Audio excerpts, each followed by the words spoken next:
Siap. Halo, selamat Oke, siang. langsung kita mulai aja ya. Jadi nih kita tuh mau ada diskusi soal demokrasi gitu. Jadi selama ini kan kita memahami kalau demokrasi itu adalah sebuah dipercaya sebagai sebuah sistem negara yang paling bagus ya, yang mainstreamnya itu gampang aja secara kasar gambaran hasil dari gambarannya kan seperti itu. Tapi walaupun kita percaya kalau sistem ini tidak sempurna, tapi sistem ini dinilai adalah sistem yang paling baik. Ya walaupun walaupun walaupun Ini celana syukur nih goyang nih. walaupun sistem demokrasi ini dinilai yang paling baik, nyatanya demokratisasi di beberapa tempat itu nggak berjalan dengan mulus, kayak misalnya di Libya itu terus ada di negara misalnya transisi demokrasi itu nggak berjalan mulus, kayak misalnya juga di Mesir juga itu kan juga nggak mulus-mulus banget. Kemudian ada juga yang baru-baru ini muncul demokratisasi di Myanmar, penanaman nilai demokrasi transisinya nggak berjalan mulus, bahkan ada penurunan backwards gitu, kemunduran, karena kemarin ada kudeta yang dimotori oleh junta militer yang kan ikut menanam nilai demokrasi tidak sesuai di tempat itu. Nah, pertanyaan itu tuh memunculkan permasalahan, itu memunculkan pertanyaan ya. Kan demokrasi ini adalah sebagai sebuah sistem negara yang sebagai sebuah sistem yang paling baik, kita percayanya seperti itu. Tapi kok di beberapa tempat nggak berjalan dengan mulus gitu. Nah, pertanyaannya nih, apakah demokrasi itu cocok untuk semua negara gitu? Mungkin dari Sukron dulu kali. Sukron kayaknya yang paling buru-buru. Sukron. Sukron. Oke, sorry, kemut. Am I kedengeran, audible? Dengar. Oke, good. Oke, jadi demokrasi ya menurutku, aku sebenarnya punya buku bagus banget, namanya Demokrasi itu adalah ekspor paling mematikan dari Amerika Serikat. Aku kemarin waktu beli buku itu kayak nggak nyambung gitu. Menurutku kok demokrasi tapi disangkut pautkan dengan ekspor gitu, ekonomi. Ternyata aku baca yang dimaksud ekspor Amerika itu ya demokrasi itu sendiri. Nah, menurutku ya demokrasi adalah sistem yang paling bukan sempurna ya, tapi paling baik untuk penyelenggaraan pemerintahan di suatu negara. Tapi bukan berarti suatu negara cocok dengan sistem demokrasi. Buktinya nggak semua negara yang menerapkan demokrasi pun bisa berhasil kayak gitu. Seperti misalkan demokrasi yang diterapkan di Timur Tengah oleh Amerika.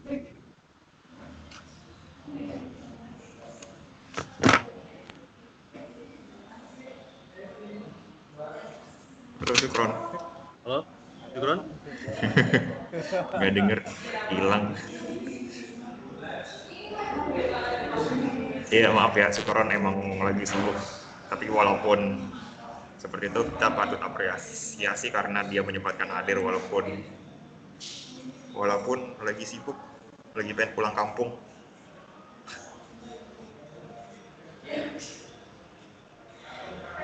Sukron.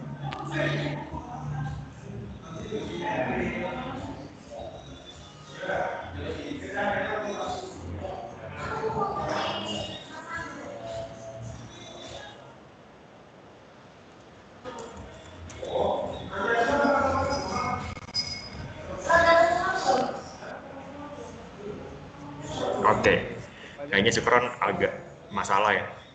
Aku kasih dulu aja ya. Kita kasih kesempatan ke yang lain ya. Mungkin dari Dwiki nih, Dwiki mungkin ada opini nih. Kira-kira apakah demokrasi itu cocok untuk negara-negara, semua negara gitu?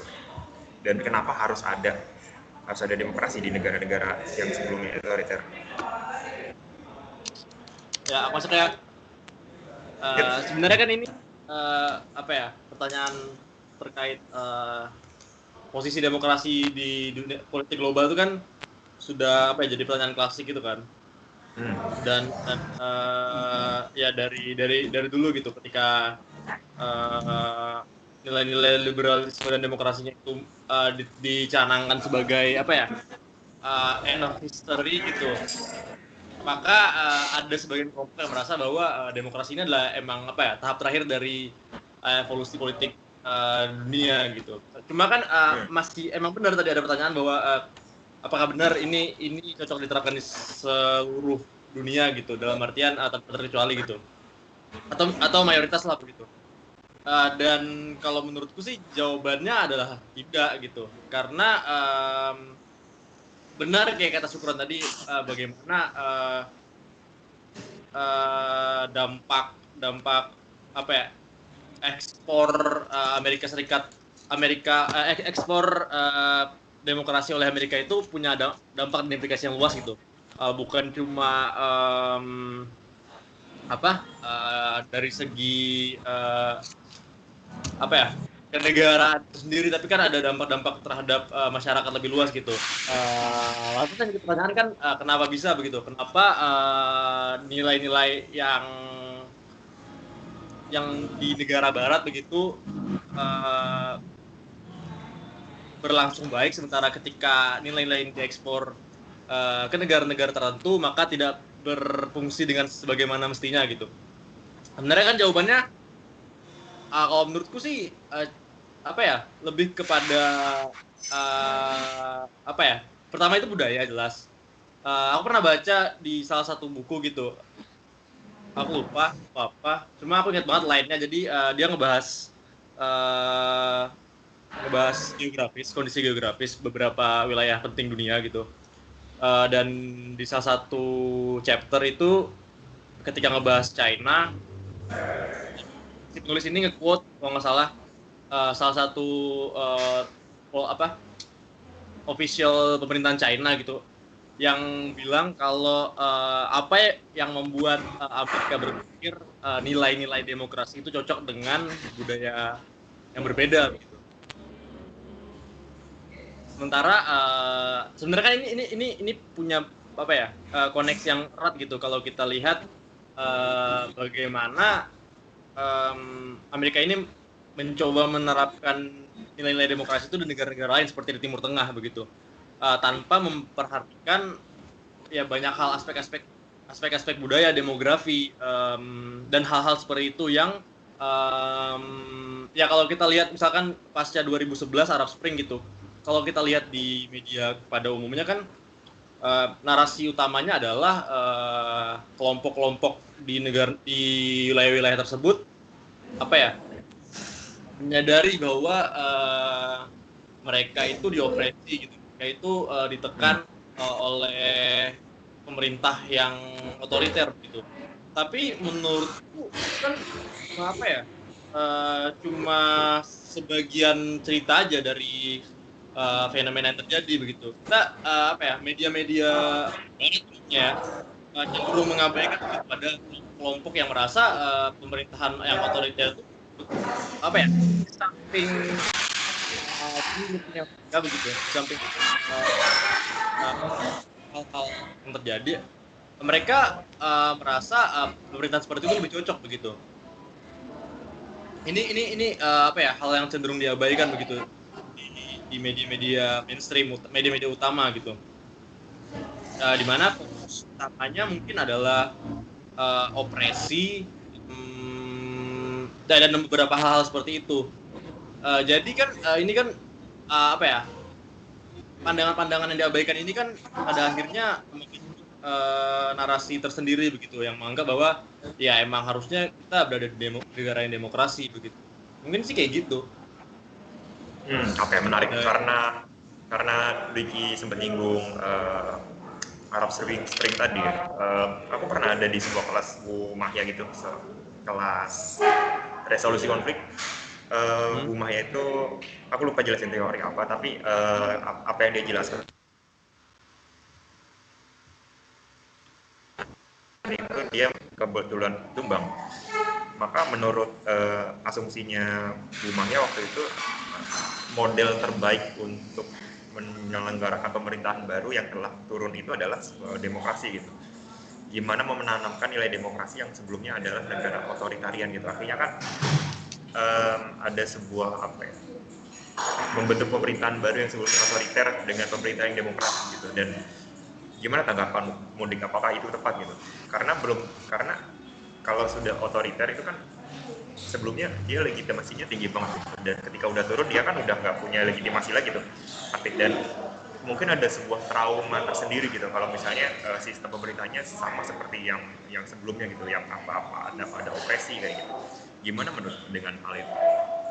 Oke, sebenarnya benar. Apa ya? Mayoritas kelompok yang mempromosikan demokrasi sebagai apa ya? Sebuah tempat yang dijaminkan lah begitu ya. Sebenarnya berangkat dari gagasan yang benar, itu gagasan yang baik. Sebenarnya berangkat dari gagasan yang baik karena memang dengan suatu pemerintahan yang demokratis gitu kan, hak-hak dari masyarakat secara umum ini kan lebih terjamin begitu kan. Cuma yang menjadi pertanyaan, bukan pertanyaan sih, yang cuma kita perlu definisi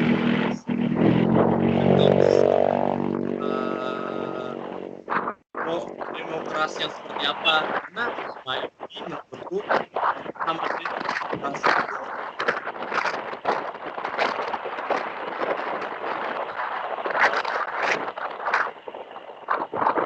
pemahaman demokrasi itu sendiri lekat kepada demokrasi liberal begitu.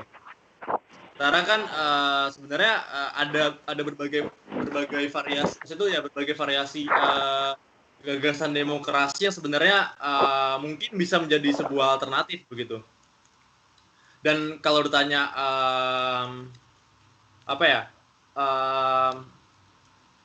idealnya pemerintahan itu dijalankan seperti apa, itu balik lagi begitu ke aspek-aspek dari sebuah negara, baik demografinya, kulturnya, pokoknya variabel-variabel yang punya pengaruh besar di masyarakat begitu.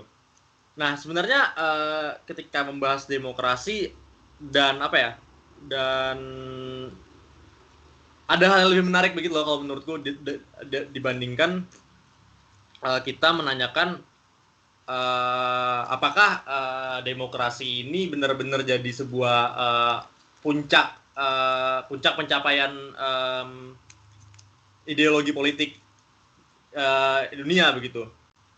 Jadi sebenarnya menurutku mungkin kan karena asumsi bahwa demokrasi adalah puncak gagasan politik paling tinggi itu kan, ketika kita melihat negara-negara Barat, negara-negara Eropa Barat, negara-negara Amerika Utara begitu menjalankan pemerintahan yang baik begitu. Cuma kan dalam beberapa tahun terakhir begitu terdapat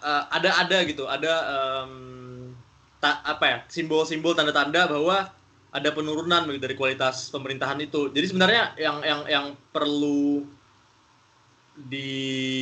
lebih dibicarakan adalah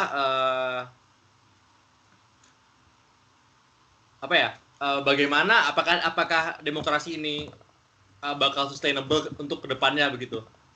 Kita bicara belakangan kita bicara soal kudeta di Myanmar begitu. Tapi apakah kudeta ini jadi satu-satunya cara demokrasi itu mati begitu?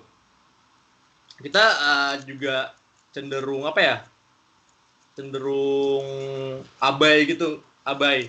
abai ketika sebenarnya nilai-nilai demokrasi itu mengalami erosi begitu ketika pemerintahan Trump di Amerika begitu. Jadi sebenarnya ada diskursus yang perlu lebih ditekankan terkait demokrasi daripada hanya menanyakan apakah demokrasi ini adalah puncak itu semua begitu. Mungkin menurut lu gimana lu? Menurutku nanti aja kali, aku pengen dengar dari Dayan dulu. Okay. Agak panjang nanti, mungkin dari Dayan dulu atau dari Syukron dulu kali ya. Syukron kasihan tadi katanya jam 3 mau cabut, mungkin Syukron dulu, sabar ya Yan ya. Syukron udah bisa ngomong loh. Tunggu 10 detik. 1, 2, 3, 4, 5, 6, Setuju. Oke, Syukron nampaknya belum bisa ngomong. Mungkin dari Lingard, monggo Lingard.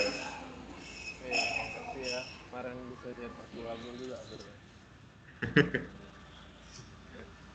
Oke, makasih. Kalau tadi mungkin pertanyaannya apakah kemudian demokrasi bisa dijadikan sebuah hal yang menjadikan puncak politik atau puncak ideologis dari sebuah negara gitu, atau apakah kemudian demokrasi bisa diterapkan di seluruh negara? Menurut aku demokrasi itu merupakan hal yang nggak bisa dipaksakan kayak gitu.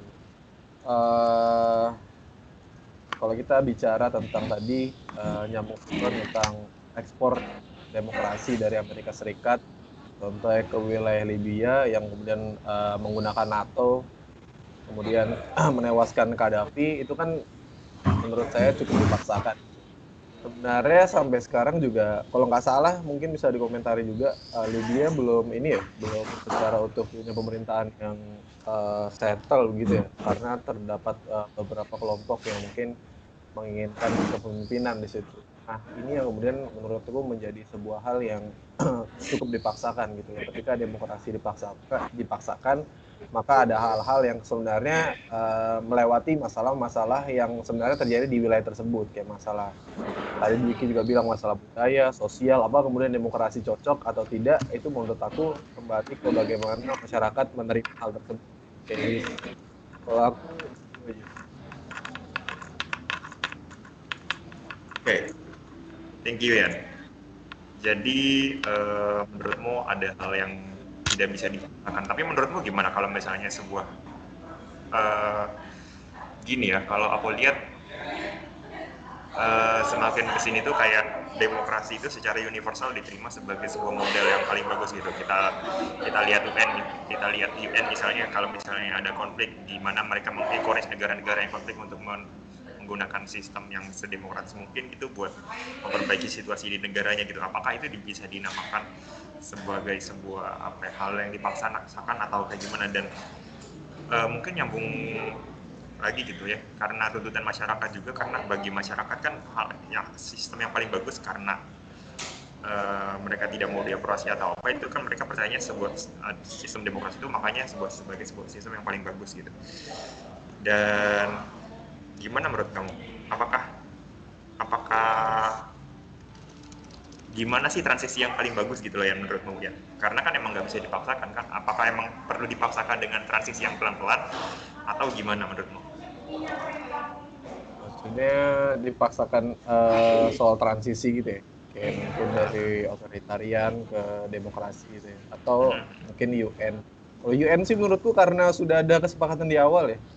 Soal aku negara itu kayak mungkin datang ke UN atau bergabung di PBB itu ya punya kesepakatan untuk bisa mencari kepentingannya sendiri kan sebenarnya, secara realis menurutku. Dan mungkin misalnya jalannya memang harus voting ya, mungkin mereka menyadari gitu loh, ketika sebenarnya kan voting juga membuat kubu-kubu kan sebenarnya.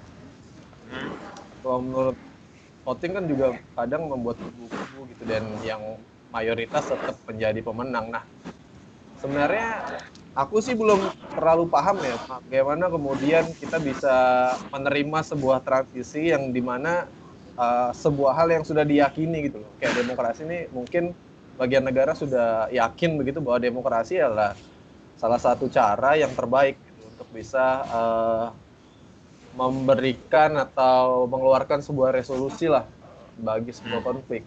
Tapi yang ya itu tadi ya, kalau aku sih belum terlalu paham gitu bagaimana kemudian transisi gini. Maksudnya apakah kemudian ada idealisme politik gitu yang mungkin bisa menggantikan demokrasi atau bahkan lebih baik. Tapi percobaan-percobaan untuk bisa mengganti itu saya rasa kayak ya itu balik lagi gitu loh. Apakah kemudian ideologi baru tadi bisa dipaksakan atau enggak gitu. Kalau misalnya tidak sesuai dengan keadaan sosial, budaya atau sebagainya di sebuah negara atau di sebuah region, bahkan aku rasa mungkin akan ada pertentangan juga kayak gitu sih. Alright, thank you. Makasih pendapat kalian. Kalau menurut aku ya, balik lagi ke pertanyaan tadi, apakah demokrasi ini cocok buat Oke. Gimana Dwiki? Ya, tadi tadi kan karena sempat bahas terkait transisi pemerintahan ya. Aku mau nanya dulu dong, maksudnya transisi pemerintahan itu adalah transisi ketika sebuah negara yang non demokratis mencoba menjadi demokratis atau bagaimana? Ya, yang itu. Gimana? Kayak yang seperti di tidak? Timur Tengah gitu, di Libya, Ya, bisa seperti jadi. di Libya. Oh gitu. Ya, bahkan Nah, menurut Indonesia bisa jadi pernah mengalami transisi demokrasi juga kan, dan Iya. luckily kita agak lebih berhasil gitu, walaupun ada transisi yang belum selesai gitu. tuntas. Ya. Ya, ya. Mungkin pertama ketika kita berbicara transisi pemerintahan, maka perlu dipahami dulu begitu kan, pemerintahan yang pemerintahan itu kan berarti kan ada yang tergantikan dan ada yang menggantikan begitu kan. Maka perlu dipahami dulu terkait pemerintahan baru ini begitu. Apakah yang perlu jadi catatan juga adalah perbedaan legitimasi dengan otoritas begitu. Apakah pemerintahan baru ini hanya punya otoritas begitu, seperti di Timur Tengah begitu. Afghanistan, seperti di Afghanistan misalkan, pemerintahannya diberikan otoritas oleh Amerika Serikat begitu. Apakah pemerintahan bentukan Amerika Serikat ini punya legitimasi atas masyarakatnya secara penuh begitu, atau hanya sebagian saja begitu. Sebenarnya itu akan menentukan proses transisi yang terjadi begitu. Nah, kalau jadi sebenarnya aku mau nanya, memberikan pertanyaan ke forum ini begitu. Baik terkait proses transisi ataupun penerapan implementasi demokrasi yang lebih penting dari sistem pemerintahan itu, apakah prosesnya ataukah outcome-nya? Outcome. Aku lebih ke outcome. Dan Itu outcome aku beda, aku proses. Oke nih. Aku mau nggak tahu ya, ini aku dapat insight saja tadi karena dengerin karena diskusi ini berjalan gitu, aku dapat insight saja. Kalau kita berbicara demokrasi ya, setahu itu kan tujuannya ada banyak. Aku yakin ada banyak. Cuma menurutku tujuan utamanya ada beberapa. Yang pertama, secara prosesnya partisipatoris masyarakat. Outcome-nya mungkin lebih kepada jaminan terhadap hak warga negara sama tanggung jawab pemerintahan yang bertanggung jawab gitu, accountable government gitu kan. Cuma ketika negara itu demokrasi dan itu demokrasi yang benar dan baik begitu, ini bisa seimbang begitu, baik secara proses ataupun secara outcome gitu. Tapi ketika ada ketika proses demokrasi ini dimodifikasi sedemikian rupa begitu, meskipun bentuknya tetap ada entah itu pemilu, yang mana itu bagian dari proses kan, itu kan adalah proses demokrasi tadi kan, yang mungkin sebagian orang merasa itu penting, bentuk partisipasi publik seperti itu adalah hal yang penting begitu. Cuma ketika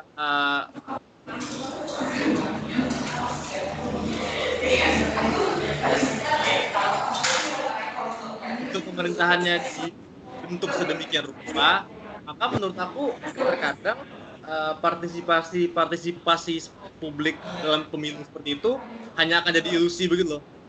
Jadi ketika orang merasa bahwa mereka melakukan voting begitu, mereka voting presiden misalkan, tapi karena proses demokrasinya itu di-rig gitu, maka outcome-nya sebenarnya nggak sesuai begitu. Jadi, ini sih sebenarnya yang perlu rasa ini penting itu buat kaji. Mungkin itu sih. Alright, thank you Di. Barangkali nanti kita bakal bahas itu lagi kan. Tapi aku pengen balik lagi ke pertanyaan apakah demokrasi ini cocok buat semua negara gitu. Aku pengen sebenarnya bisa, jawabannya bisa iya bisa enggak gitu, dan tergantung dari kata mana kita pakai ya. Menurut aku yang pertama, kalau kita pakai dari kacamata studi keamanan misalnya, kita tahu kalau misalnya menurut Alexis Jemadu itu keamanan di negara otoriter dan negara demokratis itu adalah sesuatu hal yang beda gitu. Kalau misalnya di negara demokratis, keamanan ya menyeluruh gitu, dari yang tradisional sampai non tradisional. Tapi kalau misalnya di negara-negara yang rezimnya otoritarian, itu keamanan lebih di keamanan itu lebih refer ke sebagai gimana sebuah pemerintahan itu bisa stabil gitu.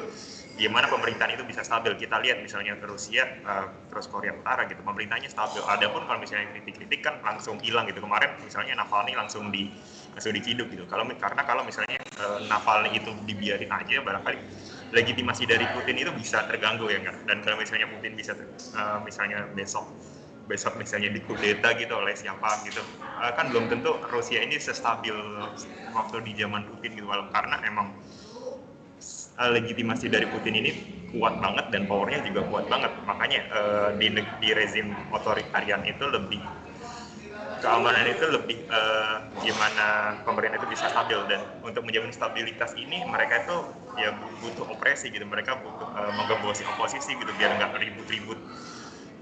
Kan kalau misalnya di negara demokratis itu kan banyak yang ribut antara pihak oposisi sama koalisi sama pemerintah gitu, dan itu bikin pemerintahan itu nggak stabil. Dan makanya kalau kita lihat di negara yang otoritarian, barangkali untuk saat itu yang dibutuhkan mereka bukan proses demokrasi tapi stabilitas. Dan ya korbannya demokrasi itu tadi. Walaupun emang mereka ingin menuju ke proses demokrasi, mereka outputnya mereka pengen menjadi sebuah negara demokrasi. Barangkali mungkin kita bisa contoh Arab gitu. Arab kalau bisa dibilang sekarang demokratis atau enggak, tentunya enggak gitu. Oposisi masih sangat minim di sana, dan ya mereka belum demokratis. Cuman kalau kita lihat dari beberapa tahun terakhir ini, proses transisi menuju demokrasi itu pelan-pelan mulai ada gitu, dari mulai hak-hak perempuan udah mulai aware pemerintah Arab, terus udah mulai terbuka sama Israel yang kemarin katanya sempat ada isu katanya mau buka kedubes di Arab, mau menjalin hubungan yang lebih resmi lagi. Yes itu Arab, aku lupa ada di posisi mana, tapi kalau di indeks demokrasi itu jelas banget level demokrasinya masih di bawah kita, masih otoritarian mungkin, tapi untuk menuju ke sana itu masih ada gitu. Untuk saat ini demokrasi di Arab belum cocok, tapi mungkin di masa depan kalau misalnya transisinya itu mulus, barangkali ya. Dan kalau kita tinjau dari studi keamanan, menurutku tidak semua cocok ya. Cuman aku kalau mau pakai kacamata lain, kan kita sebagai masyarakat biasa, kita bukan dari segi pemerintah gitu. Dari negara kalau kita lihat ya, kalau aku lihat apa yang terjadi jadi hak-hak di negara demokratis itu, hak-hak masyarakat itu terjamin dari mulai hak yang paling mendasar sampai hak yang advance, kayak misalnya hak-hak perempuan kayak gitu. Dan dari kacamata kita sebagai citizen biasa dari masyarakat, mungkin bagi masyarakat itu kita lebih demokrasi itu lebih menjamin hak kita gitu. Dan kalau dari kacamata masyarakat ini demokrasi ya harus dipaksakan gitu, harus dijalankan gitu, terlepas dari transisinya mulus atau enggak. Terus aku mau ngomong apa paling ya lupa aku. Oh ya, dari segi kebijakan publik, kalau kalian masih ingat itu nggak, teori sistem? Di kebijakan publik itu kan ada teori sistem tuh. Jadi ada input, ada output. Nah, ketika aku mau ngasih studi kasus vaksinisasi aja kali ya. Kemarin waktu misalnya vaksin datang gitu, terus ada isu wacana vaksinisasi. Gimana nih kalau misalnya itu ternyata hanya vitamin C, gimana kalau vaksinnya berbahaya, dan gimana. Banyak banget masukan gitu, dan itu jadi output. Dan menurut aku itu sebagai sebuah input untuk pemerintah yang hasilnya itu didapat dari proses demokrasi. Gimana mereka bebas berbicara, gimana mereka bebas kritik pemerintah, gimana mereka bebas untuk memberi masukan pemerintah. Dan dengan itu makanya ada vaksinisasi gratis misalnya. Dan menurutku kalau kita lihat dari segi kebijakan publik, gimana biar kebijakan publik itu bisa bagus buat semua orang, menurutku ya kita butuh demokrasi gitu. Dan menurut aku tergantung kita kacamatanya itu pakai kacamata apa. Kalau aku rangkum dari segi kacamata studi keamanan, mungkin nggak semuanya butuh. Dari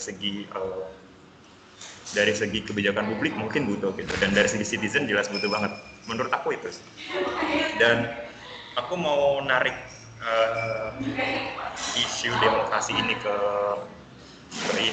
Indonesia ya. Kalau di Indonesia aku beberapa hari terakhir ini sering banget ngecek indeks demokrasi yang ada di Economic Intelligence Index. Itu Indonesia level demokrasinya, kita BTW jadi demokrasi kan ada 4 level ya kalau menurut indeks ini. Jadi ada yang authoritarian, terus atasnya lagi ada hybrid regime, yang ketiga itu ada flow demokrasi atau demokrasi terbatas, yang keempat itu level paling tinggi ada namanya full demokrasi. Indonesia ada di keempat. Tahu nggak Amerika ada posisi ada masuk ke level mana? Guess. Apa? Hybrid? Bukan. Kebetulan Amerika Serikat yang mengklaim dirinya sebagai role model demokrasi, ternyata malah masih masuk level full demokrasi, justru masih kalah sama negara-negara Skandinavia sama Selandia Baru yang notabene udah full demokrasi. Dan aku di sini Indonesia masih masuk full demokrasi, nilainya skornya 6, itu agak dekat sama hybrid regime. Dan kita masih di bawah Malaysia, Filipina sama Timor Leste, menjadikan sekali ya Bang sih. Dan menurut kalian ya, aku mau ngasih kalian pertanyaan. Apa sih yang kurang dari demokrasi negara kita ini? Apa yang perlu dibenahi gitu? Wow, tough one, apa ya? Dayan dulu mungkin, Dayan.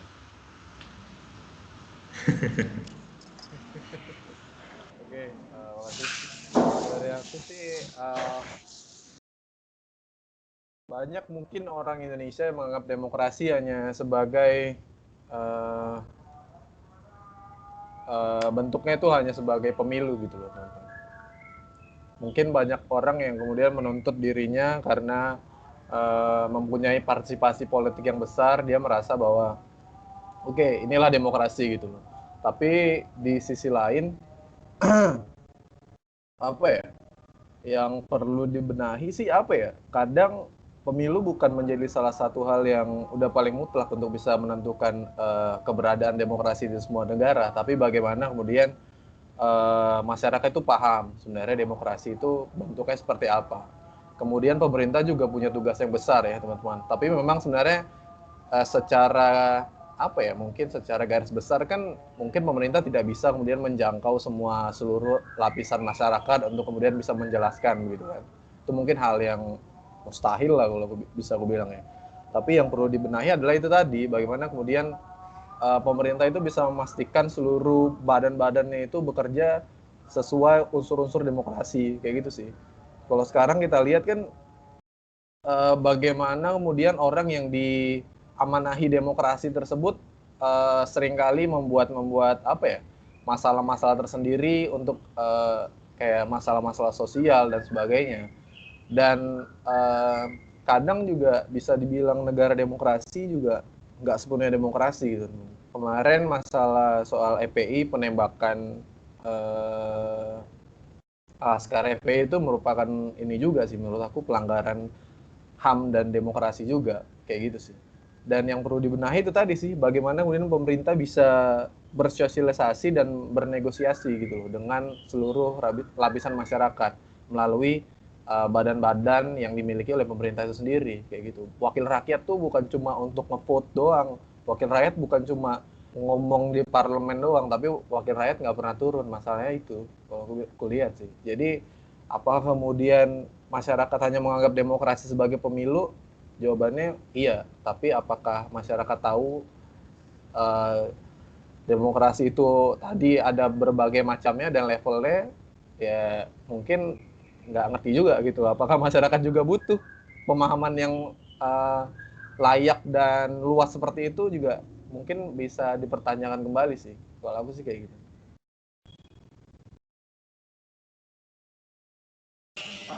punya pembanding negara gitu nggak? Sebenarnya aku dipertanyakan gimana demokrasi Indonesia kalau dibandingkan dengan negara-negara lain gitu, atau mungkin punya pembanding di negara-negara Asia Tenggara gitu dengan negara-negara tetangga yang mungkin nggak levelnya nggak jauh lebih buruk dari kita gitu, kayak nggak jauh dari kita maksudnya. Gitu. Punya pembanding nggak? Apakah mana yang harus dibenahi kalau dibandingkan dengan negara lain dan mana yang harus kita bersyukuri karena kita masih lebih bagus daripada negara lain? Aku skip. Alright, thank you Dayan. Mungkin Wiki punya tanggapan.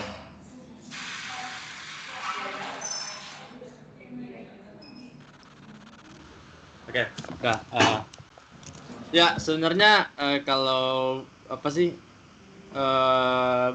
berbicara apa yang perlu dibenahi ya, ada banyak hal yang perlu dibenahi. Tapi aku setuju sama apa yang dibilang Dayan tadi soal apa ya, pemahaman terkait demokrasi itu sebenarnya paling penting karena pertama berangkat dari definisi demokrasi sendiri kan itu apa ya menggambarkan pemerintahan yang dipimpin oleh bukan dipimpin sih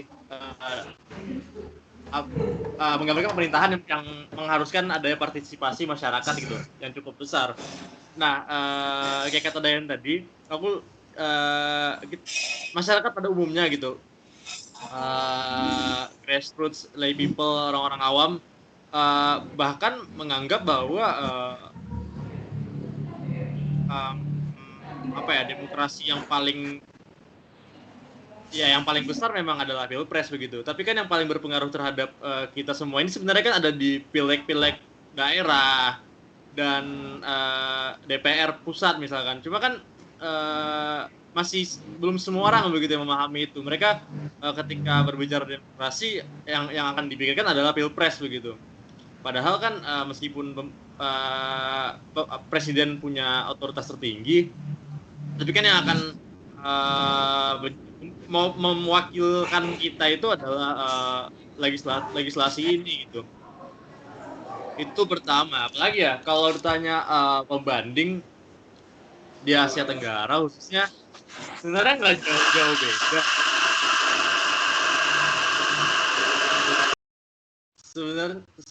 Sebenarnya nggak jauh-jauh beda ya. Ya Myanmar setelah 50 tahun otoriter masuk demokrasi sekarang kudeta lagi. Singapura ya lumayan tapi kan apa ya sebenarnya level kalau menurutku sih level kualitas demokrasinya nggak jauh beda. Iya makanya terus ya Asia Tenggara Utara reliant sama udah mulai reliant sama China sekarang. Jadi untuk komparasinya menurutku di Asia Tenggara sendiri ya masih apa ya masih bisa lah Indonesia masih cukup bagus begitu. Tapi yang aku highlight Indonesia itu emang ada penurunan kualitas sih kalau kita bicara secara umum di Indonesia. Yes, aku setuju. Kalau aku lihat aku lupa kapan, kalau nggak salah di seminar waktu di ASEAN kali ya, yang zamannya Masjid itu kali ya. Itu kan kita ada bahasan ASEAN itu ya, yang indeks gimana kebebasan pers itu, dan kita itu lumayan tinggi sebenarnya. Menurutku itu modal yang sangat bagus gitu, dengan melihat melihat misalnya Tempo masih eksis gitu walaupun kemarin sempat disadap gitu ya kan. Menurutku di situ ada hal yang lumayan menggembirakan sih, walaupun emang ada penurunan ada hal yang perlu patut kita syukuri juga, kalau ya setidaknya ada media-media oposisi gitu. Kita mungkin sekarang oposisinya itu di parlemen cuma Demokrat sama PKS doang, tapi sekarang dengan adanya Tempo kita masih bisa melihat kelompok-kelompok kritis dari media yang dari Tempo ini gitu. Menurutku gitu. Ada tanggapan nggak nih? Aku sih setuju sih kalau melihat bagaimana pertumbuhan media di Indonesia begitu. Maksudnya adalah hampir setiap tahun gitu kan, dari tahun ke tahun lah, banyak media-media baru gitu ya, yang tumbuh, yang progresif gitu, yang meskipun setelah beberapa waktu tariknya hilang gitu. Cuma menurutku trennya itu ada begitu. Kalau kayak 2 tahun belakangan dulu asumsi awal-awal itu kan progresif banget gitu. Maksudnya tuh tren-tren munculnya media-media baru yang berani menyuarakan itu ada, dan kelompok-kelompok tertentu itu tetap ada perwakilannya begitu. Nah, yang menjadi problem sebenarnya benar bagaimana posisi oposisi di negara ini begitu. Karena ya emang secara real nggak ada begitu, nggak ada itu oposisi sebenarnya. Karena balik lagi sih sebenarnya dasar ideologi politis partainya begitu. Maksudnya tuh dan itu sih ini aku nggak tahu solusinya bagaimana begitu. Karena menurutku terlalu mudah ya sih di Indonesia tuh buat bikin partai. Ya. Oke. Itu. BTW kemarin aku tanya Greenpeace itu kenapa nggak bikin partai hijau aja, ternyata ada proses yang berbelit-belit gitu. Masih ada. Ada proses yang berbelit, nggak tahu kenapa ya, nggak tahu apakah emang pemerintah kita belum aware sama isu lingkungan atau gimana gitu. Tapi kemarin aku nanya waktu SN sempat nanya ke Greenpeace, belum masih agak sulit gitu, masih sangat masih ada tantangannya yang belum bisa dilewatin. Capitalnya ada yang gede. Ya mungkin ya. Aku juga nggak tahu prosesnya itu gimana sih, jadi nggak bisa komentar banyak. Kalau dari aku ya, berbicara masalah apa yang perlu diperbaiki di Indonesia, kembali lagi ke indeks yang aku sebut tadi. Indeks ini sebenarnya banyak variabelnya ya buat menilai apakah negara itu masuk ke full demokrasi atau full demokrasi. Di sini ada electoral process and pluralism, ada proses elektoralnya, ya pemilu kebetulan Indonesia udah masuk ke skornya udah 7, nggak bad lah, nggak buruk. Terus ada functioning of government, nggak buruk juga, tapi ya nggak bagus-bagus amat karena nilainya cuma 7. Terus political participation, elektoral. Oh ya bener ding, ini pemilu, political participation, ini ada sangkut pautnya juga sama pemilu. Terus ini skornya 6, agak jelek, cuman ya masih nggak buruk-buruk amat lah. Terus political culture, terus sama civil liberties. Kalau civil liberties kita nggak bisa menuntut banyak lah, itu skornya cuma 5 kebetulan karena emang negara kita masih menganut paham-paham konservatif ya, kita masih sangat Islamis gitu, jadi belum bisa terlalu liberty-nya belum bisa terlalu tinggi gitu. Dan terus political culture kita cuma 4, skornya itu cuma 4 itu kalau di indeks itu cuma dapat hybrid regime. Nah, artinya di sini yang perlu menurutku ada korelasi dengan apa yang disebut Dayan sih tadi, gimana kultur politik kita itu masih sangat masih cukup rendah gitu. Di sini menurutku ada partai itu kan punya peran yang signifikan gitu dalam proses demokrasi.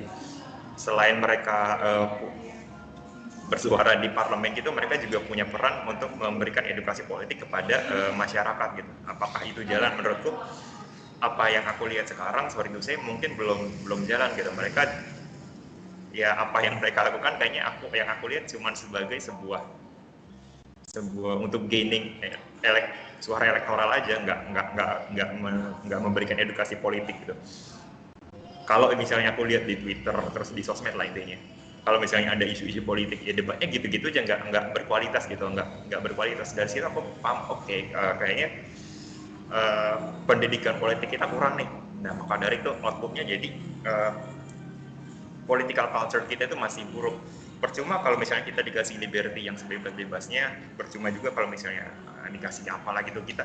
Tapi kalau political culture-nya, kualitas warganya itu masih belum memadai untuk demokrasi yang bagus ya, kita juga nggak bisa ngapa-ngapain juga. Demokrasi nggak bisa bagus juga karena emang political culture kita masih buruk gitu, masih jelek. Barangkali ini belum bisa diatasi dalam jangka waktu yang dekat ya. Cuman kalau memang misalnya pengen memperbaiki kualitas demokrasi, menurut aku kualitas kuncinya ada di gimana partai-partai itu memberikan edukasi politik kepada masyarakat sih, biar mereka lebih aware sama politik dan biar politik itu lebih sehat lagi daripada sekarang.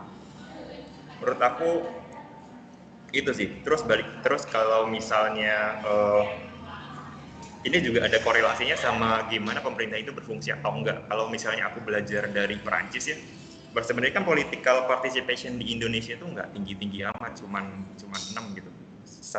Satu level lagi itu udah masuk hybrid regime. Political participation itu menurut aku bisa berpengaruh satu sama lain antara variabel nih. Menurut aku, kalau aku belajar dari Perancis, functioning of government itu bisa sangat mempengaruhi. Sebentar ya, aku bisa sangat mempengaruhi partisipasi. Apa? Itu yang apa? Sorry ini aku nggak tahu soalnya. Yang variabel apa sih tadi, partisipasi politik ya? Di ini nggak dijelasin nggak apa sih namanya tolak ukurnya? Kebetulan aku baru lihat indeks, aku belum tapi kayaknya dijelasin mungkin bisa lihat nanti aja. Alright. Kalau aku belajar dari Prancis, kenapa di tahun 2017 itu partisipasinya cuma 70% waktu 60 atau 70% waktu pemilu itu kenapa? Karena mereka itu percaya bahwa siapapun presidennya, siapapun pemerintah yang megang pemerintah, yang nggak akan berbeda jauh kalau bahwa pengangguran di Prancis bakalan tetap di atas 9% atau 8% atau sekitar 10% dan nggak akan berubah banyak, dan mereka nggak percaya sama pemilu gitu. Dan akhirnya partisipasi politik di waktu saat itu cenderung rendah gitu, cuma 70%. Dan menurutku kalau misalnya partisipasi politik pengen ditingkatin, menurutku ada masyarakat itu harus puas sama sistem apa ya, sama gimana pemerintah ini bisa berjalan gitu. Karena dengan berpolitik mereka percaya nih kalau bahwa dengan berpolitik mereka tuh bisa merubah keadaan masyarakat, society gitu. Dan menurut aku yang perlu dibenahi, menurut aku ya itu menurut aku yang pertama adalah culture politiknya dulu, kebetulan gimana pemerintah itu bisa berfungsi gitu, menjalankan politik yang sehat, good governance gitu. Menurutku itu sih yang penting, yang perlu dibenahi. Okay. That's all. Mungkin ada yang kalian mau nanggapi. Aku nambahin dikit nih soal kultur politik dan partai politik. Sebenarnya ini kan sebenarnya dua hal yang punya kaitan erat ya. Karena kultur politik itu sebenarnya ya apa ya, partai politik ini punya peran yang signifikan di situ dalam membangun kultur politik gitu. Dan yang apa ya? Kalau kita lihat di Indonesia begitu, secara politik kan kulturnya emang belum apa ya, maju begitu. Ya alasannya juga karena apa ya? Karena partai politik ini emang punya insentif yang tidak ada insentif gitu loh mereka untuk mengembangkan kultur politik di Indonesia begitu. Karena sudah jadi rahasia umum begitu bagaimana proses politik di partai begitu dan lain sebagainya. Nah, padahal pada dasarnya partai politik ini menjadi apa ya, wadah dan jembatan begitu loh untuk masyarakat gitu bisa baik diwakilkan atau atau mewakilkan begitu rakyat lainnya begitu. Jadi aku nggak tahu ya ini apakah ini semacam lingkaran setan atau paradoks begitu. Cuma kan yang kita perlu apa ya, berpikir gitu loh, bagaimana sih cara memutus lingkaran itu gitu. Kalau aku belum kulik ini ya, cuman dengar kalau kalian tahu, mungkin kalian tahu kalau nggak salah itu Demokrat itu punya apa ya, punya foundation atau apa, punya lembaga gitu yang mana lembaga itu tuh ngasih education tentang politik luar negeri gitu. Aku nggak tahu itu lembaga apa, aku agak lupa karena cuma dengar sekilas aja. Tapi menurutku itu hal yang perlu dan menurut aku Demokrat itu partai yang apa ya, bukan bela Demokrat ya. Demokrat itu salah satu partai dan mungkin nggak ada lagi kayaknya yang aware sama isu politik luar negeri gitu. Aku pikir itu salah satu hal yang perlu dicontoh buat menunjukkan kalau demokrat itu punya awareness sama isu luar negeri, mereka bikin lembaga buat ngasih edukasi tentang politik luar negeri. Menurutku itu bagus sih. Atau mungkin ada aku nggak tahu PKS iya atau nggak, tapi aku nilai PKS itu punya kaderisasi yang bagus ya nggak. Bahkan ada isu kalau misalnya UI itu, aku nggak boleh ngomong ini deh kayaknya. Tapi rekrutmen, tapi kaderisasi PKS itu bagus banget. Kaderisasi PKS itu bagus banget. Mereka ngasih ideologi partai-partai ya. Mungkin aku nggak bisa ngomong terlalu banyak karena mungkin ini ideologiku sama ideologi PKS beda, tapi di situ PKS ngasih peran yang mereka ngasih edukasi tentang ideologi PKS gitu. Menurutku itu yang perlu dilakuin sama partai-partai lain sih, menurutku, antara Demokrat sama PKS itu. Mungkin kurang expert, mungkin perlu ada pembenahan lagi, tapi menurutku itu hal yang perlu dilakukan sih. Tapi aku sepakat loh, sebenarnya ya kalau kita berbicara ideologis politik gitu, ideologi politik partai gitu. Sebenarnya PKS itu punya ideologi yang paling jelas loh. Setuju. Tidak bisa dipungkiri. Setuju. Terlepas bagaimana ya tadi benar itu kan balik lagi ya masalah cocok nggak cocoknya ideologi, tapi ya nggak bisa dipungkirin memang di antara partai-partai lain Indonesia PKS itu punya ideologi yang paling jelas. Setuju. Iya, Dayan mau komentar mungkin, Lingard? Oke, jadi ya sama sih dengan kalian dengan tadi PKS. Tapi ya itu sih, kok aku sih anggapnya seorang politisi itu adalah sebuah pekerjaan gitu. Politisi itu adalah ya udah pekerjaan. Siapa Anda mau kerja ya ikut partai. Anda punya uang ya bisa ikut partai gitu kan. Tanpa kemudian memperlihatkan kualifikasi tertentu atau kemampuan tertentu untuk bisa setidaknya ya mempengaruhi masyarakat atau apalah ya. Tapi ya gitu kan, kalau kita lihat banyak acara debat di TV yang menurut aku nggak penting ya. Aku paling merasa aneh tuh ILC gitu. Ya mungkin teman-teman mungkin bisa setuju atau enggak, tapi menurutku itu semua bullshit aja sih. Itu cuma debat kosong gitu. Menurutku itu cuma debat kosong yang ya udah gitu. Ada isu ini dibakar, digoreng. Ada isu ini digoreng. Tanpa ada output yang jelas gitu. Cuma untuk apa ya, pamer-pamer intelektual doang gitu loh. Dan kadang juga bahasanya ya gitu, ada yang emosi lah, yang ngomong. Makanya Prof, Anda ikut apa dulu kan, pemilu dulu baru ngomong gitu kan. Kan itu kan membuktikan bahwa udah jelas gitu teman-teman. Jadi ya udah, itu cuma apa ya, gimmick doang gitu loh. Nanti besok juga pindah partai ya nggak, tanpa dia tahu sebenarnya ideologi partainya kayak apa. Ya gitu sih kalau aku lihatnya. Ya gitu tadi, apakah kemudian semua lapisan masyarakat tuh harus paham demokrasi yang sebenarnya itu seperti apa, level demokrasi itu seperti apa? Apakah harus paham dulu ataukah memang udah dijejelin aja gitu, yang mereka anggap itu udah pas karena mereka mungkin kuliahnya di luar negeri gitu kan. Jadi ya gitu sih menurut aku. Jadi banyak hal yang perlu ya tadi balik tadi mungkin Lucky bilang kita ada konservatif, Islamis dan sebagainya, seperti perlu banyak yang diubah, tentu mulai dari wakil rakyatnya dulu. Ya. Kalau wakil rakyat sudah bisa dia memberikan edukasi politik secara baik, maka ke atasnya menurut aku ya itu sih, kalau asas demokrasinya dari rakyat oleh rakyat, ya udah berarti ya dari legislatifnya dulu sih. Kalau legislatifnya juga kayak gitu jelas ya sah. Dan ya kembali sih, gimana nanti kita jadi apa nggak tahu. Oke. Aku punya pertanyaan apa ya, tambahan sih, tapi nanti sebelum ke situ aku pengen nanya dulu ya. Menurut aku edukasi politik itu yang aku dapatkan sekarang itu mostly sebenarnya dari media massa gitu. Tapi masalahnya media massa yang aku dapatkan ketika aku mendapatkan edukasi politik yang menurut aku proper itu biasanya dari media yang berbayar gitu.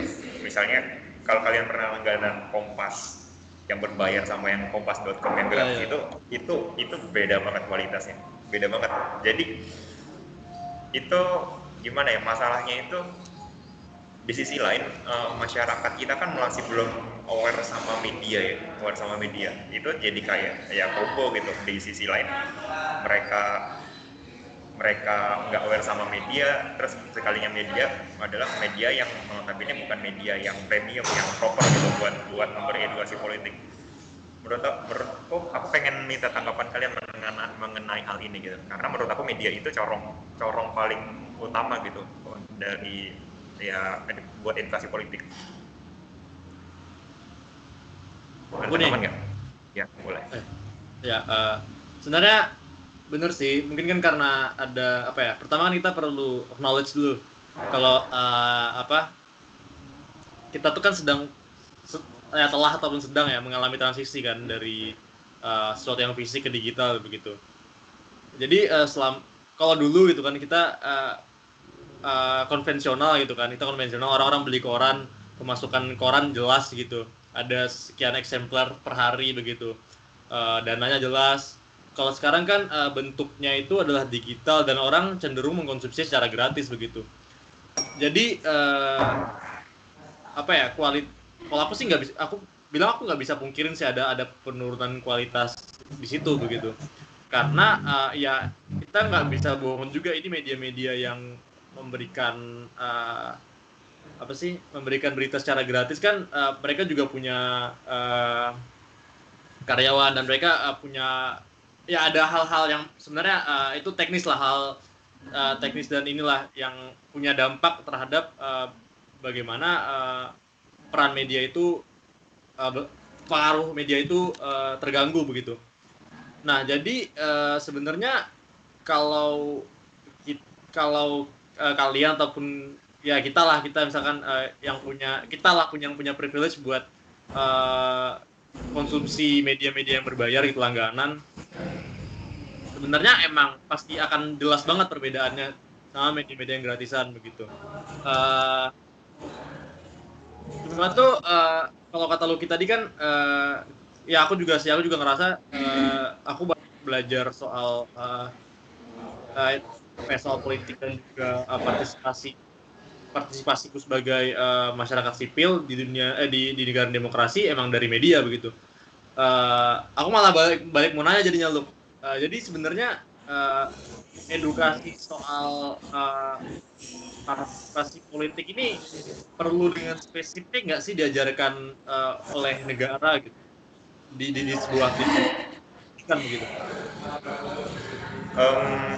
Mungkin aku pengen nanya ke Dayan juga nanti gimana pendapatnya ya, Dayan. Aku punya tanya itu di forum. Ya, aku pengen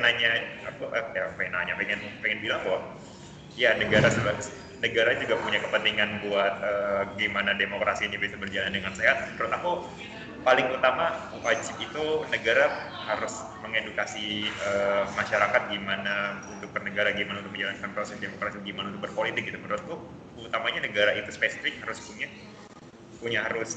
punya pendidikan politik yang bagus ke masyarakatnya gitu. Entah lewat partai, entah lewat apa, tapi di situ jelas negara harusnya ngasih pendidikan politik yang bagus ke masyarakat.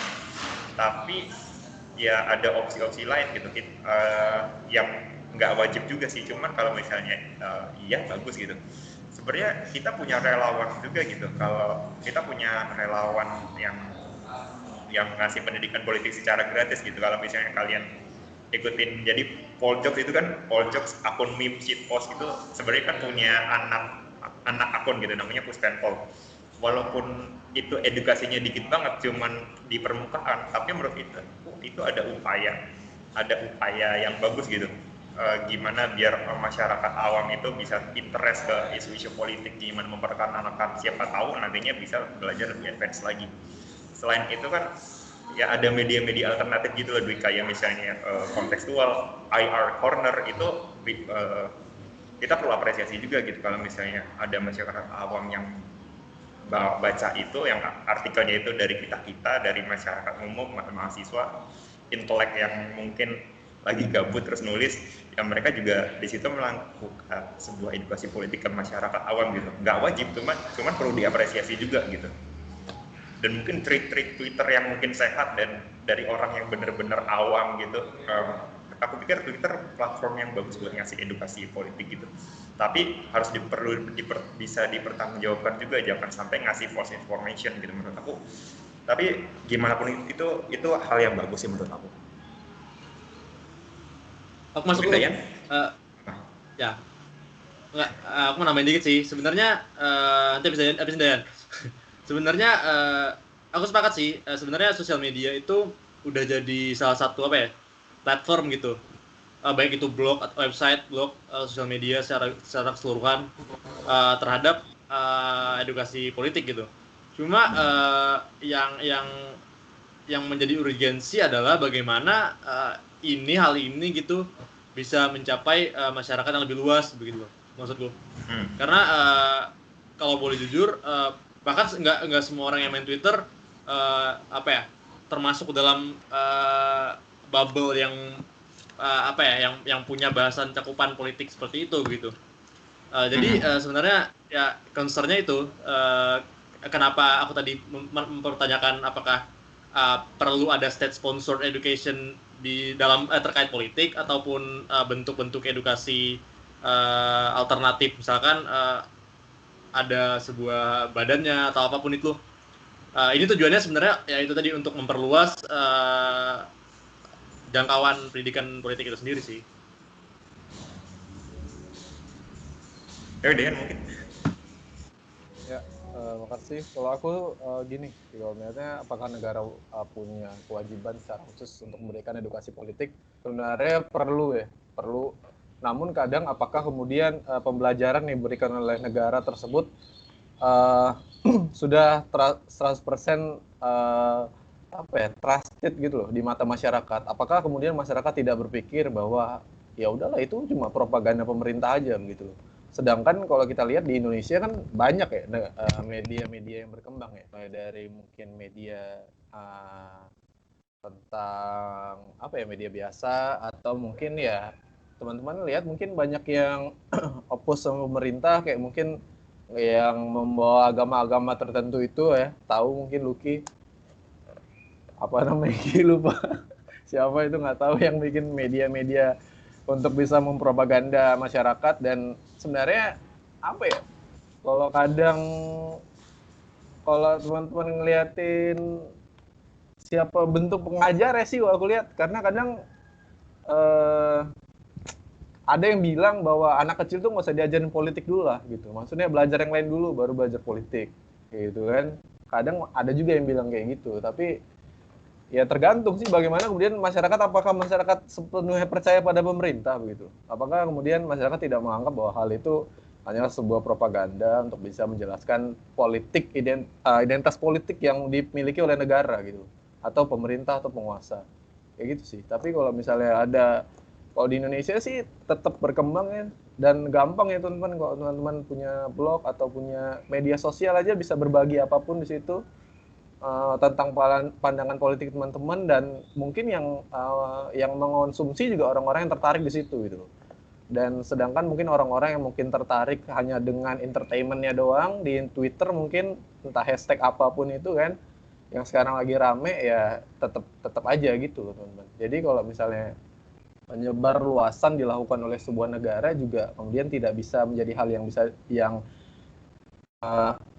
diharuskan. Namun kalau misalnya ada juga susah juga sih sebenarnya apakah kemudian masyarakat tuh secara ini yakin gitu loh, karena kan memang pemerintahan kan ya ada oposisi gitu loh. Bagaimana kemudian apakah oposisi udah diem aja dengan berita yang dilemparkan negara untuk bisa mengajarkan politik? Mungkin enggak. Dan balik lagi sih kalau aku lihat bagaimana kemudian masyarakat tuh bisa mengerti lah dan percaya bahwa apa yang disampaikan pemerintah bukan hanya kepentingan negara doang atau kepentingan segelintir orang doang, kayak gitu. Oke, thank you Dayan.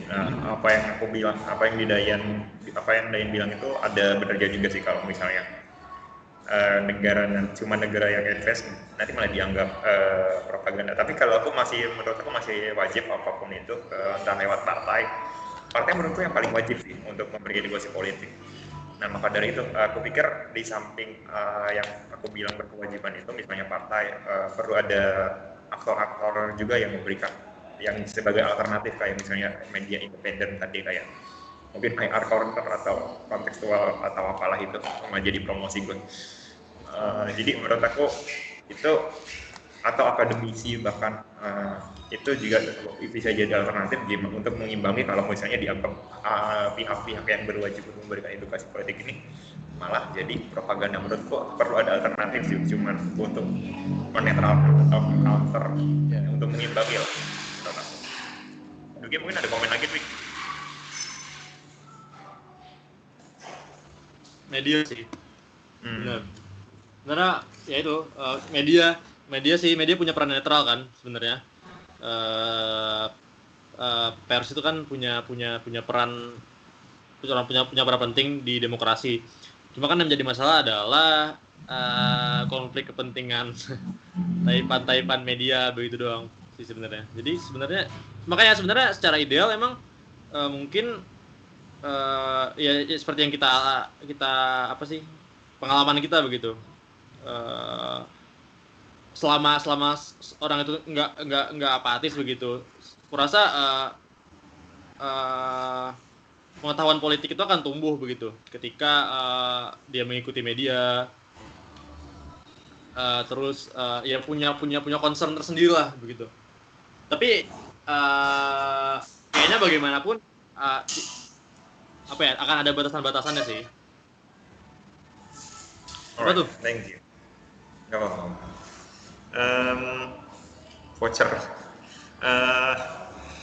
Aku pengen nanya nih, sebenarnya pertanyaan lanjutan. Aku menarik tadi. Ini kan pertanyaan awalnya apa yang perlu dibenahi dari sistem demokrasi kan. Kalau aku nanya, kalau lihat situasi sekarang yang jadi oposisi itu cuman PKS sama Demokrat. Bahkan Demokrat itu selangkah di oposisi, selangkah di pemerintah gitu, nggak agak abu-abu juga walaupun di sini aku mengkategorikan sebagai oposisi. Menurut kalian perlu ada itu nggak sih? Perlu ada regulasi yang jelas kalau misalnya oposisi harus sekian persen, pemerintah harus sekian persen gitu. Karena itu soal kuota di parlemen di negara-negara barat itu jadi concern gitu. Kalau aku lihat di Jerman kemarin agak waktu Merkel maju sempat jadi concern juga tuh. Nah, apakah dia mau ngajak koalisi siapa aja supaya proper check and balance-nya itu jalan gitu.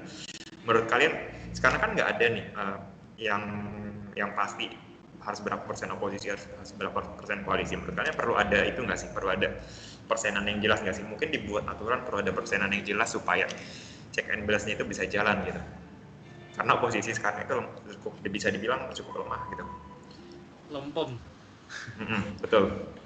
Oposisinya sekarang masyarakat bukan partai. Jawab ya. Ya, oposisinya sekarang media-media alternatif, media-media progresif. Kalau aku sih punya pendapat ya, sebenarnya kalau kita terapkan sebuah aturan seperti itu akan terlalu kompleks begitu loh. Akan terlalu kompleks pertama. Karena kalau cerminannya adalah negara-negara demokratis lainnya yang punya proper check and balance, sebenarnya kan itu didasarkan ideologi politis gitu loh. Jadi partai-partai tertentu punya ideologinya tersendiri, yang mana ideologi ini akhirnya mengarah kepada kepentingan yang diusungnya begitu.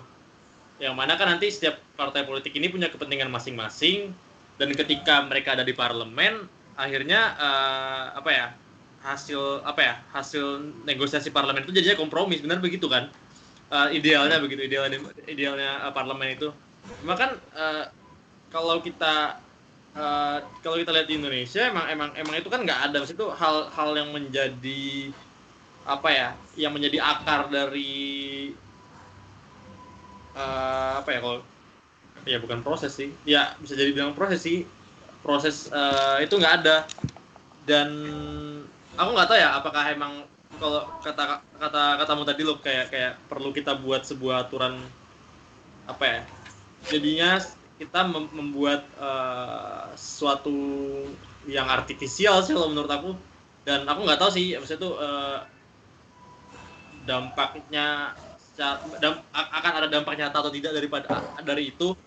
Karena ketika kita kalau kita membagi seperti itu, kalau kita membuat sebuah batasan artifisial kayak gitu dan dan kita menempatkan suatu kelompok sebagai oposisi dan kelompok pemenang sebagai yang menang gitu, sebagai pemenang. Aku nggak yakin ada dampak nyata karena di satu sisi kita meletakkan sebuah kelompok yang apa ya, kita meletakkan sebuah kelompok sebagai oposisi ini kan dasarnya apa dulu begitu. Kita nggak punya dasar tadi gitu. Kita nggak punya dasar ya baik itu ideologis atau apapun begitu. Ketika kita menempatkan suatu kelompok dalam posisi itu, pada akhirnya kelompok ini cuma akan apa ya, kayak role playing aja. Oh, aku sebagai oposisi begitu. Mungkin dia ketika di depan dia akan ya itu tadi role playing gitu. Dia akan melihatkan diri sebagai oposisi. Tapi kita nggak tahu backtrack diplomasi mereka bagaimana, hal-hal kayak gitu. Jadi aku sih nggak bisa jawab sih kalau itu. Oke. Mungkin Dain bisa memberikan pandangannya. Ya, kalau menurutku sih baik lagi ya, menurutku demokrasi itu nggak bisa dipaksain ya. Jadi apakah kemudian bentuk-bentuk penawaran kayak mungkin berapa persen kayak gitu, apakah tidak akan membatasi ideologi dari partai tersebut gitu. Kemudian apa yang ditujukan dengan teori konsep demokrasi yang awal adalah bagaimana kemudian bisa terjamin semua hak-hak yang dimiliki masyarakat, kan kita melihatnya terwujudnya ya di partai gitu loh gitu. Bagaimana kemudian apa ya? Kalau kita sering lihat bagaimana misalnya Pilpres ini koalisi dengan ini, tapi di daerah kita lihat sendiri kan kadang Golkar bisa temenan sama ini, semuanya udah gabung aja gitu. Dan itu ya udah, itu menurut kondisi sosial dari masyarakat itu sendiri gitu loh. Dan secara tidak langsung warga negara Indonesia yakin bahwa partai menjadi salah satu hal yang atau salah satu bentuk dari wakil mereka gitu. Jadi kita nggak bisa menolak lagi gitu loh. Dan bagaimana kemudian persentase akan check and balance dan sebagainya. Tapi menurut ya itu sih kalau gimana ya? Anjing, jawabannya susah coba. Itu sih kalau menurut aku kayak apa ya, pokoknya intinya adalah bagaimana kemudian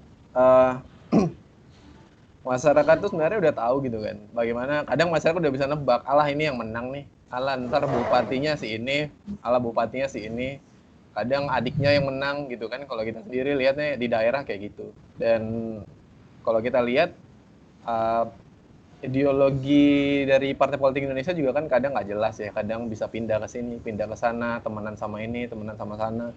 Ya itu sih. Dan jika dibuat persentase atau gap tersendiri itu akan malah menghilangkan kenikmatan dari demokrasi itu sendiri kalau aku lihat. Jadi malah akan mencederai konsep awalnya gitu loh. Jadi mereka akan, tadi benar Dwiki, dia cuma akan role play doang tanpa kemudian menunjukkan eksistensi atau kapasitasnya gitu sih. Tapi dari apa yang aku dengar kalian itu perlu ada ketegasan ideologi mana nih yang partai itu anut. Karena ya selama ini ideologinya kurang jelas gitu. Mungkin ada 1-2 partai yang jelas ideologinya itu mau kemana gitu. Cuman ya perlu ditegaskan lagi. Jadi biar bisa kita bisa tahu nih, biar kita bisa petakan lebih jelas lagi supaya apa yang akan mereka perjuangkan, apa yang akan mereka aspirasikan gitu. Menurutku itu dulu yang penting sih. Tapi balik lagi kalau menurut aku penting sih untuk gimana di parlemen itu antara oposisi, walaupun nggak ada hukum tertulis ada oposisi sama koalisi ya. Tapi perlu ada angkanya itu, persentasenya itu harus agak berimbang, harus entah 60-40 atau 50-50, mungkin itu agak susah ya. Tapi kalau menurut aku 60-40 itu minimal 60-40, menurutku kuotanya itu harus itu sih. Jadi koalisi itu 60%, 40%, oposisi jadi check and balance-nya menurut aku bisa jalan. Tapi ya apa yang dibilang Dayan itu tidak bisa dipaksakan, ya ada benernya juga gitu. Jangan-jangan nanti malah jadi role play doang. Itu yang perlu diperhatikan. Tapi lu kayak katamu tadi ya, idealnya emang kan oposisi kan 50-50 atau 40-60 emang ya. Cuma kan kalau kita berbicara di Indonesia, ketika kita berbicara alokasi kursi ya, yang tadi soal oposisi itu kan sebenarnya kan itu menjadi suatu hal yang apa ya, hampir tidak bisa, ya hampir mustahil diatur karena pertama bagaimana kita bisa mengatur koalisi partai begitu. Karena pertama tadi baik lagi partai tadi kan tidak punya ideologi sehingga akan lebih mudah kompromi begitu. Ketika ada tawaran yang menjanjikan karena dia tidak punya sesuatu yang benar-benar harus dipegang gitu nih ideologinya gitu. Jadi bakal lebih mudah untuk kompromi dan ya sama seperti kemarin kan kayak kasusnya pasca Pilpres gitu. Wah, di awal kan Gerindra ini nih sama PDIP jelas banget nih kontranya. Cuma kan pada akhirnya ketika tawaran itu nyata, oke si Prabowo jadi Menhan begitu. Itu kan kayak terus ya yang selama ini dia perjuangkan apa? Nah, ya sebenarnya pentingnya di sini nggak cuma masalah bagaimana jalannya pemerintah itu sendiri loh. Bukan cuma terkait check and balance itu sendiri, tapi sebenarnya ada esensial lebih penting daripada ideologis partai itu sendiri loh menurutku. Karena ketika sebuah partai itu punya ideologis atau nilai yang dipegang begitu, masyarakat akan merasa punya perwakilan begitu loh. Ketika misalkan aku progresif, misalkan ada sebuah partai yang emang progresif dan menjunjung nilai-nilai yang aku pegang begitu, secara otomatis begitu kan aku akan kayak ya aku tentu akan milih si partai ini begitu. Tapi kalau kayak sekarang gitu, kita bahkan orang-orang yang mengerti politik ketika disodorkan pilihan-pilihan yang menurut mereka terlalu abstrak dan mengawang-awang, kita juga akan bingung begitu meskipun kita punya pemahaman politik yang bagus gitu. Jadi sebenarnya urgensinya nilai ideologis sebuah partai politik itu nggak cuma buat mereka begitu, nggak cuma buat kedepannya, tapi buat orang-orang yang di bawah juga. Itu. Oke, thank you. Sebenarnya aku bingung untuk menemukan, ya bingung sih kalau dipikir-pikir itu. Iya, solusi.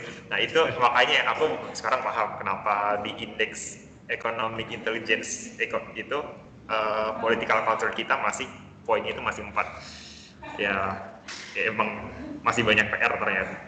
Nah oke sekali, kita cukupan dulu buat diskusi yang itu. Sekarang aku pengen move ke pertanyaan terakhir nih soal situasi yang terjadi di Myanmar. Jujur aku akhir-akhir ini jarang baca koran, jarang baca media. Nah, jadi aku nggak tahu banyak soal Myanmar.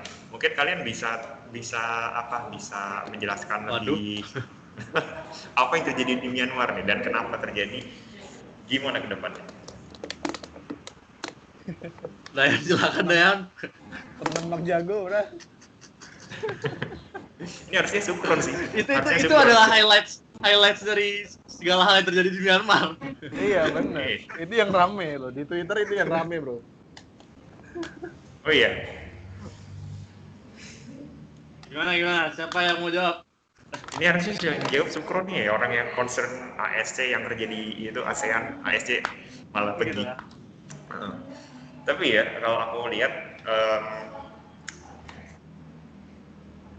kalau aku bisa mengkomentari dengan pengetahuan yang sedikit dan emang aku jarang riset soal Myanmar. Kalau boleh jujur, Myanmar itu kalau menurut aku negara yang paling jauh dengan ASEAN sih, kalau aku bisa bilang. Karena kayak yang lain itu udah menyatu, tapi Myanmar itu kalau nggak salah negara yang paling terakhir bergabung, ya nggak sih? Timor Leste terakhir. Timor Leste belum join loh. Tapi itu menarik lagi. Aku pengen balik lagi situ. Justru Timor Leste yang belum join ASEAN, justru level demokrasinya paling bagus loh. Satu-satu loh.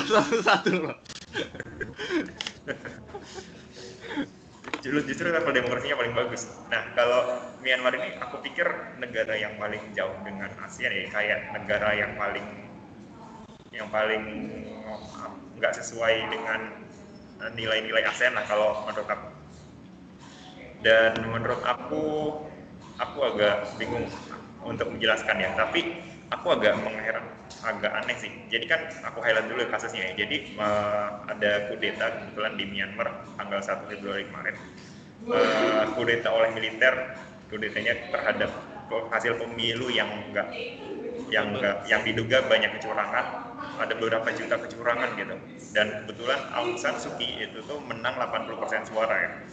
Nah, militer ini NLD. menurut militer ya NLD militer ini bilang kalau banyak sekali kecurangan di pemilu gitu. Dan ya akhirnya kudeta dan proses demokratisasinya mundur di court. Dan Amerika Serikat kan Amerika Serikat kalau nggak salah punya bantuan ke Myanmar buat proses demokratisasi gitu. Dan mungkin habis ini bakalan di stop ya, kayaknya bakal di stop sih, kayak bakal di stop bantuan kemanusiaan atau apalah itu karena ya mereka udah tidak menjalankan proses demokratisasi lagi gitu. Dan ya mungkin kita bakal nyinggung respon ASEAN sih, tapi yang aku bisa highlight itu dan yang aku pengen FYI-in, aku agak bingung kenapa aku against sama militer sih. Aku lebih pro ke Aung San Suu Kyi karena entah ini yang disurvei NLD atau Aung San Suu Kyi ya, ini punya korelasi yang jelas. Tapi Aung San Suu Kyi itu punya sebagai figur yang sangat populer di Myanmar gitu. Ada ada survei sebelum pemilu itu berjalan. Jadi tingkat gimana popularitasnya Aung San Suu Kyi itu di Myanmar itu 70% gitu. Dan kalau misalnya emang sangat dominan sekali, terus di pemilu dapat 80%, sebenarnya nggak kaget juga gitu. Itu sangat hal yang wajar karena emang Aung San Suu Kyi itu adalah figur yang populer. Dan justru itu menurut aku agak aneh sih ya tuduhannya. Menurutku perlu dibuktikan gitu. Aku nggak tahu apakah mekanisme MK-nya Myanmar itu legit atau enggak, tapi kan setahu udah itu kan udah menyatakan kalau ya nggak terbukti kalau ada kecurangan gitu. Dan menurutku itu sih, dan menurutku ini jadi pelajaran juga sih kenapa aku pernah ingat banget kata Bu Tini, kalau kamu jadi pemimpin negara, kamu tuh harus sejalan dengan militer, Menhan sama Menlu gitu. Karena kalau misalnya selek, ya kamu nggak bakalan sukses gitu, akan banyak sekali rintangan. Dan sekarang terbukti kan, sekarang militer sama Aung San Suu Kyi ini against satu sama lain gitu. Dan akhirnya kudeta gitu. Dan di sisi lain militer punya hard power, dan di sisi lain Aung San Suu Kyi kan nggak punya apa-apa, nggak punya hard power, nggak punya senjata dan lain-lain. Dan ini juga ngasih kita pelajaran kalau misalnya cukup hati-hati buat melibatkan militer di dalam suatu sistem pemerintahan, karena di Myanmar itu militer masih cukup dominan gitu. Ada beberapa jabatan menteri harus diisi oleh militer, terus ada kuotanya juga, militer itu harus berapa persen di parlemen gitu. Itu ngasih pelajaran sih buat kita gitu, buat Indonesia, jangan sampai kayak itu. Nggak apa-apaan sih Indonesia kayak gitu, dan aku pikir itu ngasih pelajaran intinya. Itu sih. Ada komentar Ya. mungkin? Oh, ada, tentu saja. Apa ya, mulai dari mana ya? Aku nggak terlalu masa itu aku ngikutin, tapi nggak aku ngikutin berita ya, tapi kan aku nggak punya pemahaman yang cukup sih. Saya tuh cukup dalam terkait Myanmar gitu. Tapi kalau ditanya apa ya? Kalau ditanya, misalkan aku disuruh menilai begitu. Apa sih motif kudetanya? Mungkin nggak jauh-jauh terkait yang kamu bilang tadi, lu posisi Aung San Suu Kyi sebagai tokoh figur sih. Karena ya itu kan tidak bisa dipungkiri ya, bagaimana ketokohan Aung San Suu Kyi di Myanmar begitu. Terus aku juga meninjau dari urgensi kudeta ini sendiri sih sebenarnya. Karena kalau dari yang diketahui kan, kudeta ini kan ada kecurangan tadi kan di pemilu itu, di pemilu November itu. Nah, sebenarnya menurut aku kudeta itu nggak urgent karena pertama itu, kalau secara konstitusional, aku rasa junta militer ini masih punya cara means gitu loh untuk override kemenangannya si NLD ini. Karena pertama kayak kamu bilang tadi loh, waktu transisi demokratisasi Myanmar tahun 2011 kan parlemen itu militer itu kan dikasih kuota kan. Kuota parlemen untuk militer itu 25%. 25% itu lumayan besar gitu loh. Dan akan punya pengaruh yang cukup signifikan begitu ketika ada proses-proses konstitusional yang dilakukan begitu. Nah, sekarang kembali lagi ke yang mau aku tanyakan sih sebenarnya ketika kita berbicara demokratisasi Myanmar gitu. Myanmar sebagai negara demokrasi dalam 10 tahun terakhir, kita perlu apa ya? Perlu tahu juga gitu loh, perlu knowledge juga gitu. Apakah selama 10 tahun ini Myanmar itu benar-benar sebuah demokrasi atau itu cuma sebuah apa ya? Fasad gitu loh yang dimainkan oleh junta di Myanmar gitu. Ada itu sih. Komentarnya. Iya. Kalau aku yang nangkep berarti transisi demokrasi di Myanmar itu intinya belum berjalan mulus sih kalau aku yang tangkep ya. Betul. Belum kayak Indonesia di periode 98 sampai 2000. SBY kepilih tahun berapa sih? 2004 ya? Itu sih. Ini 2006 ya? 2006? Oh iya 2004. Oke, Dain ada komentar kan? Secara umum sih mungkin sama kayak teman-teman sih. Tapi mungkin kalau aku tadi ya, balik lagi bagaimana kemudian persentase anggota keanggotaan seseorang di parlemen itu harusnya sesuai dengan kapasitas mereka kayak gitu. Berasal dari atau yang lain, terlepas dari mungkin memang masa kejayaan Myanmar mungkin diwakili oleh militer dulu atau bagaimana sejarah mereka aku juga kurang paham. Namun ketika mereka ingin menuju proses demokrasi ya masyarakatlah yang harus diutamakan begitu loh. Ketika militer masih mempunyai kekuasaan yang besar di sebuah negara, hal-hal seperti kudeta itu ya mungkin akan cukup riskan gitu loh teman-teman. Jadi ya bisa ya buktinya ini aja sih kayak gitu. Bagaimana kemudian pemerintah juga harus bisa membangun relasi yang baik antar koalisi mungkin atau antar kementerian yang dia bentuk kayak gitu. Dan semoga ya ini good luck lah buat Myanmar.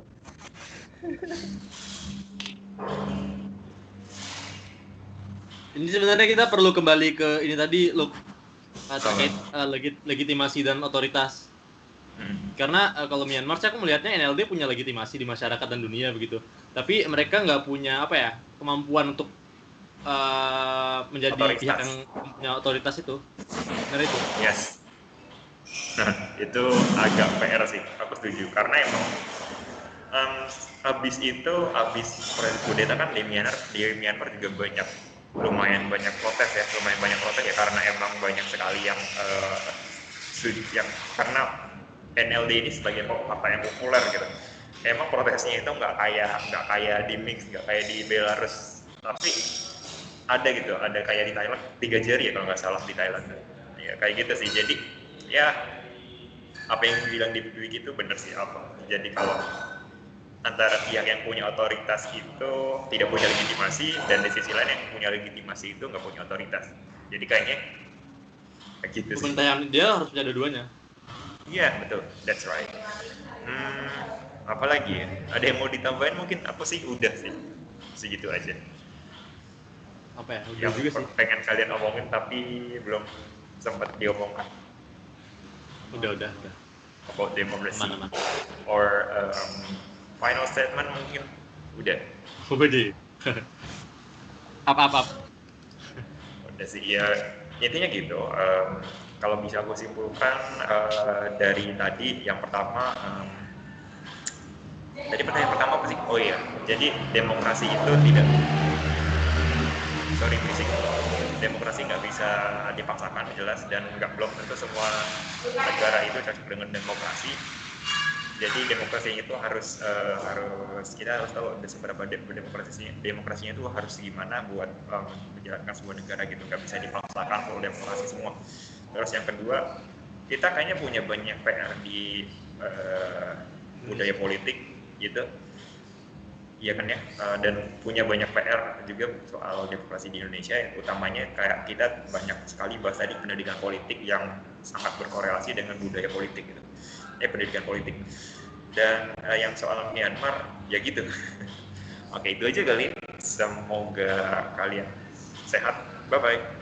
aku mau ngobrol off the record dong.